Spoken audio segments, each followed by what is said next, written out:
Hi, this is Bob Fitrakis bringing you the other side of the news on WGRN. Death and hatred to mankind, poisoning their brainwashed minds. Oh, Lord, yeah. Well, I'm here with a man they claim they've locked up or locked down in California. My cohort, my collaborator, and of course my co-conspirator, Harvey Wasserman, senior editor at the Columbus Free Press. Yes, well, since I'm out here in California, I am doing this interview from a hot tub. So, but be glad to know LA County is, I guess, going to be the first county in the country to test everybody for the virus. You know, it's only taken 60 days or 50,000 deaths, but finally everybody in LA County is going to be tested. So I'm going to go get tested, and I'll send you the results. Yeah, as of Wednesday, it was 60,000 deaths, and which surpassed the Vietnam War with the more than 58,000 dead American soldiers. Unbelievable. It's, you know, Trump accomplished in 2 months what it took Johnson and Nixon 10 years to do. Well, I'm trying to figure out, is there a death cult around Trump? Because you're getting some reports of his followers, the one that are out demonstrating against the social distancing, going to rallies, and some of them coming down with the virus. They believe the Fuhrer there. Yeah, it's really unbelievable. I mean, you got to compare the virus to Zyklon B. I mean, you know, the editor of BuzzFlash, Mark Carlin, has written an article about how the meatpacking places are just complete, you know, concentration camps. These people are. Trump declared meatpacking, of course, to be an essential industry, and that means that the workers in the meatpacking plants, which are total death camps for the virus, can't get unemployment. You know, if they get the virus, or they don't want to get the virus, and don't go into work because it's an essential industry, meatpacking, they can't get unemployment. It's sick, totally sick. So you look at the border where people are being concentrated. You look at old age homes. You look at prisons, and you look at the meatpacking. I mean, it's a multi-level Auschwitz here that he's running. Well, and it could be an envy thing because according to the porn star he slept with, he wasn't a meat packer. Well, she was. I think you wrote about the first member, didn't you? You may have named the first member, yes. Yes, and of course now we're facing a situation, you know, you got to hand it to the Democrats, the most beatable candidate in U.S. history, and to oppose him, they nominate a guy with dementia who now clearly is a rapist. I mean, you know, this stuff about Tara Reid, the Wall Street Journal, you know, is right-wing, but ran a very cogent editorial saying, how can you not interview her? Maybe we should interview her in Free Press. You should get Tara Reid and interview her on the Free Press and put out to YouTube. Nobody's seen what she looks like. Why don't you and I do that, Bob? Let's get a hold of her and interview her. I mean, she I've read a lot of stuff about her. She's credible. And essentially what Joe Biden did to Tara Reid qualifies as rape. And so we have two rapists with dementia running for the presidency of the United States. Brilliant strategy on the part of the Democrats. First, you kill off the most significant youth movement in American history in 100 years, since Gene Debs, or at least since the anti-war movement. And now, and you nominate in the place of Bernie Sanders, a guy who clearly committed rape and can't even get off a park bench, for God's sake. Well, they've gone with this strategy before because Trump was the most unpopular with the highest unfavorables of any man to run for president. So we nominated a woman who had the next lowest unfavorable ratings, Hillary Clinton. Right, and then she beats him by 2.8 million votes. And you and Jill Stein and the Green Party showed how the election was stolen in the 3 states that would have given her the Electoral College, Wisconsin, Michigan, and Pennsylvania, not to mention North Carolina and Florida. Show her how that was done. She refuses to participate in the recounts, and then attacks you and Jill Stein in her book. That's the Democrats for you. Well, that's one of the great ironies. Well, she attacks Stein, and I was her attorney for the recount. I also was praised, I might add, by Roger Stone in his book on Trump. I don't know if you want to brag about that, but yes, I mean, and it's going to happen again. I mean, Trump is willing to destroy the U.S. Postal Service in order to prevent vote by mail. I mean, that's what this is about. For a long time, the right wing has wanted to destroy the Postal Service and break it up so that a billionaire cronies can own it and make money. They want to destroy the postal worker unions, 700,000 unionized workers. Also, I don't know if it's a majority, but a very high percentage of postal workers are of color, Black and Hispanic. But now the real reason he wants to kill it, he's so desperate to kill it, is he can't handle vote by mail. Because he knows if there's this fair vote by mail situation in 2020, he'll get crushed. Well, he said it, and unless they suppress the vote, the Republicans will lose every election. Right. At the presidential level. Well, speaking about crushing the unions, let's be broadcasting on May Day, International Workers' Day. What should the workers do, including the postal workers? Man, they got their work cut out for them. This is tough. I mean, we're headed into another Great Depression. Nothing great about the Great Depression, but this is not a recession. People are talking about a 3-year recession. It's not a recession. It's a depression. This is as bad as it's been since 1929. It's going to get worse. And, Herbert Hoover at least had a brain, and he was not a dishonorable guy. I mean, we're now in a situation where we have somebody, I don't have to tell you, I mean, this guy's a madman, and he's a vicious madman. He's a killer. He'll let blue states die because they don't support him, and he doesn't hide it. No. What's astounding to me is how he maintains this 40% support.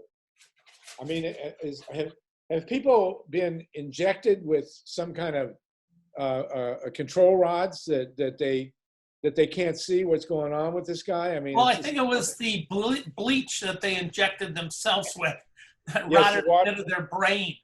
The waterboarding technique for bleach, which is at the Free Press there, that the bleach waterboarding, and co-invented by Dick Cheney and Trump, where every American citizen will be taken on the street, put on a waterboard, flipped into a bath of bleach so that their lungs will fill up with bleach. That's Trump's treatment for the virus. But this guy he's on another level, and of evil. This is really evil here. Well, it's speaking of evil, 4 still dead in Ohio. May 4th is coming up, Kent State. You and I have written extensively about it over the years, revealed things like James Rode was a mobster, ran the numbers racket and was a bookie, and was doing the bidding of J. Edgar Hoover, being blackmailed by the FBI. Also that, the burning of the ROTC building precipitated the event the night before. Campus security told the media what time the building was going to burn. And a guy shows up. You want the media to bring marshmallows and sticks so they can enjoy it. Well, that's usually their contribution. But the guy who, the students are there, and they got matches, and they're trying to burn old hardwood. It was a wooden, and they couldn't set it up on fire. So a guy pulls up, a biker pulls up with a can of gasoline and hands it to this high school dropout, who then sets the building on fire. the FBI never really investigated. And all they had to do is, go down to FBI headquarters and say, what agent started the fire, or what snitch, right? Because they used to use, you can be a biker and, peddle drugs, some meth. All you got to do is, burn a building occasionally for us. Well, I think it was the same guy who burned the Reichstag in 1930, whatever it was, in Germany. So. Oh yeah, the Dutch anarchist. Right. And we now know the Nazis knew ahead of time, and they helped, instead of reporting it, went in sprinkled kindling everywhere so it would burn better. Burn, baby, burn. So May 4th, and you're the one who pointed out that there is on the tape that there is an order to shoot. There's all this nonsense for 50 years. It's 50 years now that the National Guard, somebody shot at them or they heard a shot, and that's why they opened fire. And in fact, they were ordered to open fire. Well, also there could have been a shot. We got a hold of that tape and wrote about it years ago. But interestingly, the only person with a gun was a known FBI snitch who was essentially working with student government. And the FBI confiscated his weapon and then accidentally melted it down. Yeah. Just like the National Guard were allowed to go back to barracks and mingle all the guns they'd used with ones that they didn't. So it made it virtually impossible, of course. And James Rhodes shows up at FBI headquarters in Columbus, Ohio, and goes in and says, "We're in this together. Here's the FBI is supposed to be investigating, and we're in this together, man. We've been partners." I mean, he's pointing out, like, look, you're the ones that told me to crack down on the students. It was all part of COINTELPRO, the counterintelligence terror operation the FBI used against the student peace movement, Black Power movement, etc. Well, they also used it against the news service that I was involved in, the Liberation News Service, and we were infiltrated by the FBI. Although this is one of the things that I love most about history is the law of unintended consequences. So the FBI infiltrated this radical hippie news service in New York, and they broke us up. They weren't there to gather information. They were explicitly tasked, with taxpayer money to break up a nonviolent news organization. So they broke it up, but they didn't count on the fact that one of the factions moved to a farm in Western Massachusetts because of what the FBI did. And as a result of that, we pioneered the use of growing marijuana and organic gardening. And then in 1973, the utility company came in and wanted to build a nuclear plant, and we helped start the anti-nuclear movement. So the term no nukes was originated at the farm that came out of the split in the news service that was promoted by the FBI. So I always thank J. Edgar Hoover for getting us to a hippie farm. Yeah, Hoover's really the founder, the grandfather of the anti-nuke movement. Absolutely. No nukes wouldn't have happened without J. Edgar Hoover. My other one, and this is actually my number one favorite unintended consequence in all of history, is that the CIA in the early 60s, late 50s, got a hold of LSD. And they thought, oh, this stuff's really good for mind control, and maybe we can spray it on enemy troops. And so they decided to test it on people. And they put up signs at Stanford. This is 100% true. It's MK Ultra. They released all those documents. So they put up signs, and students were coming in, $25, whatever, test out this drug that the CIA wanted to use as a weapon of war. And the first guy they tested on is Ken Kesey. And Ken Kesey says, wow, man, this stuff's fantastic. And he goes on and he leads the Merry Pranksters. And then the next guy is Robert Hunter, who writes all the Grateful Dead songs. Uncle John's Band, Sometimes the Light's All Shining on Me, Other times I can barely see. Lately it occurs to me, what a long, strange trip it's been, that came from the CIA's LSD. I love it. How And can of you top course, that stuff? they gave a grant at Harvard to Ben Alpern and Timothy Leary. Yes, right. And As we know him, Baba Ramdas. yes, indeed. And Timothy Leary. One thing about Tim Leary, man, he always had a smile on his face. And even when they were busting him and sending him to prison, he just had a smile on his face, you know. And Well, it was probably the sunshine. absolutely, absolutely. So the law of unintended consequences is with us, and wait till we see what the unintended consequence is for Donald Trump. Man, this guy is a mass murderer, and everything that's going on in this country is his fault. And let's not beat around the bush. They want to blame the Chinese. Lots of luck with that. I mean, he had plenty of warning to deal with this virus, and everybody who's dead and everybody who's lost people and they lost your business, lost your job, lost your income, lost your savings, that's because of Donald Trump. And let's no way around it.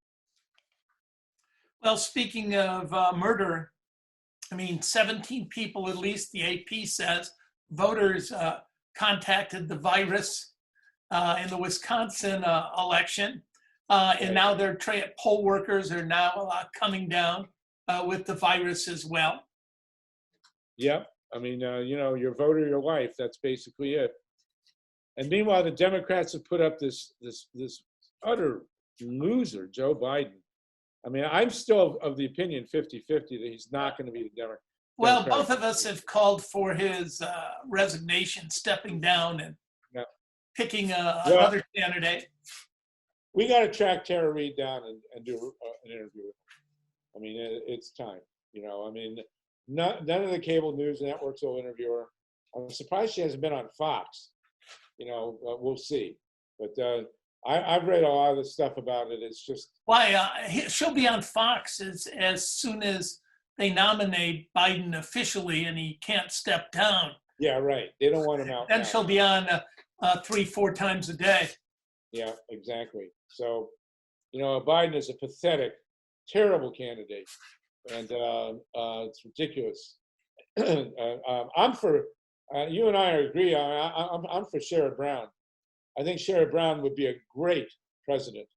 He's one of the only candidates. He's not a candidate, unfortunately, but he's one of the only major politicians in this country who I think would really make a great president. I think Elizabeth Warren would be all right, and Bernie would be fine. But you know, I supported Bernie. I support Bernie. I support universal health care and the Green New Deal, abolishing student debt, abolishing medical debt, all the stuff that Bernie supports. I support. I don't think this country would elect a Jewish guy, frankly. I just don't think. So socialist, maybe. Jewish guy, no. Socialists, I think socialists would work for him. I think the whole millennial generation sick of capitalism. You know, the polls show 50-50 on social. I don't think Bernie's calling it. He's not really a socialist. You know, he's basically a New Dealer. So, yeah, he's a social democrat. I mean, Right. he's not calling for the democratization of the means of production and distribution, where the workers take over the factories and run them themselves. Right, he's very clear on that. He's talking about, he's a New Dealer. He's talking about social welfare networks, universal health care, all the stuff that the social democrats in Europe, you know, adopted a century ago. Right. He's fine. Bernie's fine. I think he'd been a fine president. But number one, I don't think the country will elect a Jewish guy. I think it's 50-50, Jew or gay. You know, they wouldn't elect Buttigieg either.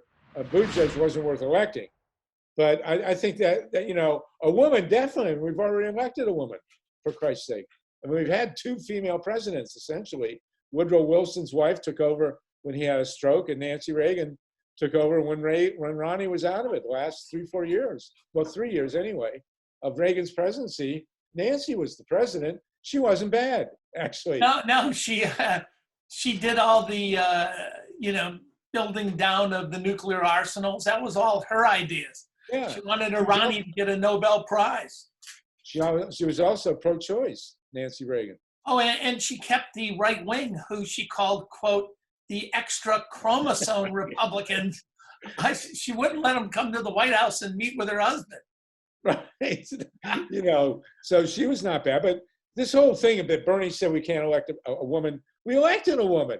She just walked away and went and walked her dogs and sipped Chardonnay and wrote a nasty book, Hillary Clinton.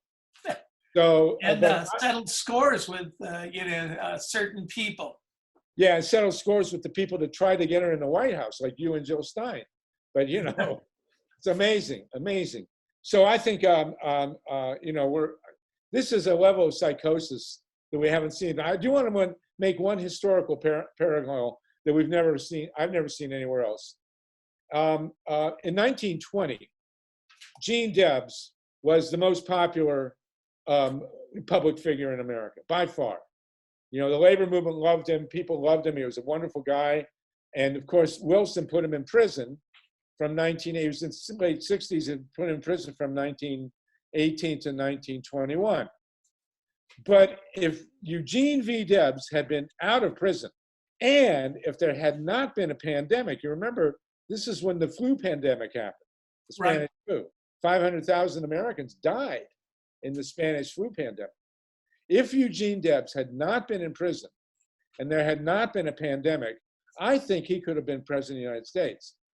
And now, exactly 100 years later, they've eliminated the next most powerful socialist challenger, Bernie Sanders, and there's another pandemic. And there's of course, an amazing parallel in our Debs history. got 1 million votes while in prison. The most of any felon prisoner in American history. But imagine if Gene Debs had not been in prison, and if there had not been a pandemic, and he could have actually campaigned against Warren G. Harding and Cox, two complete non-entities from Ohio, he could have won.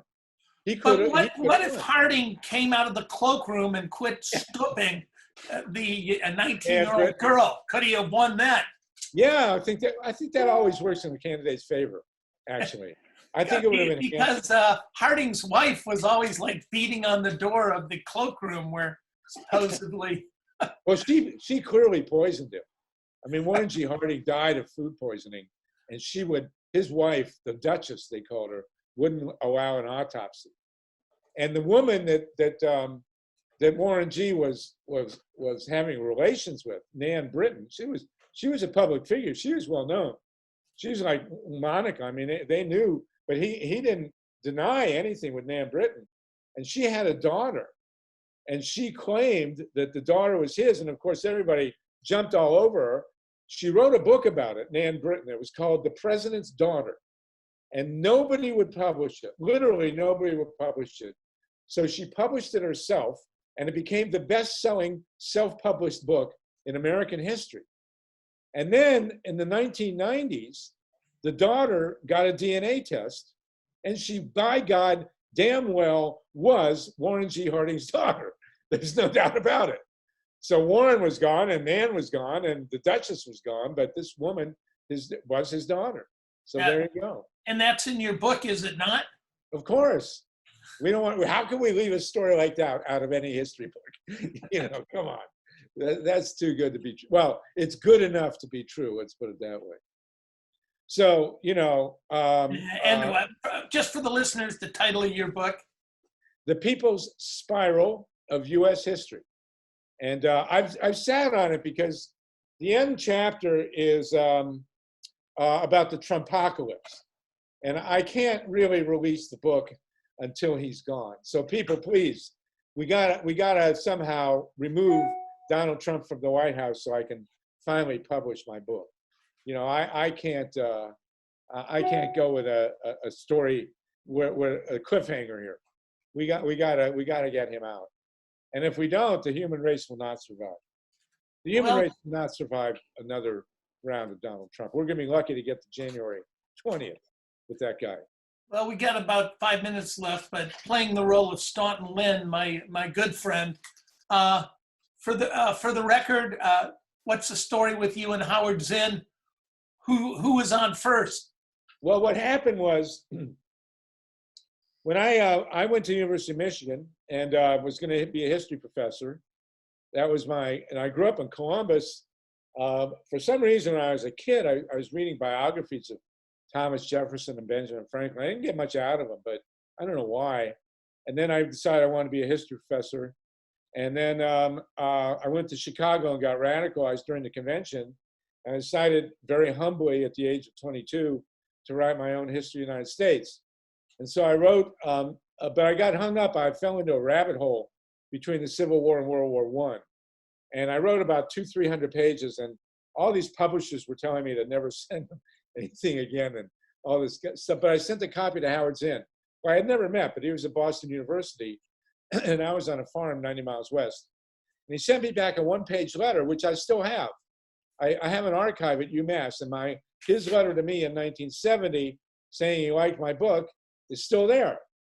And so Harper and Rogue jumped on it, and they said, well, your book, we don't understand your book at all, but if Howard Zinn will write the intro, we'll publish it. And one of the titles of my book that I was working with was People's History of the United States, 1860 to 1920. So they changed it to Harvey Wasserman's History of the United States. But then Howard and my editor got together, the guy who had said that to me. And then they did my book was published in 72, and they published the People's History of the US in 79. It has sold more than 2 million copies.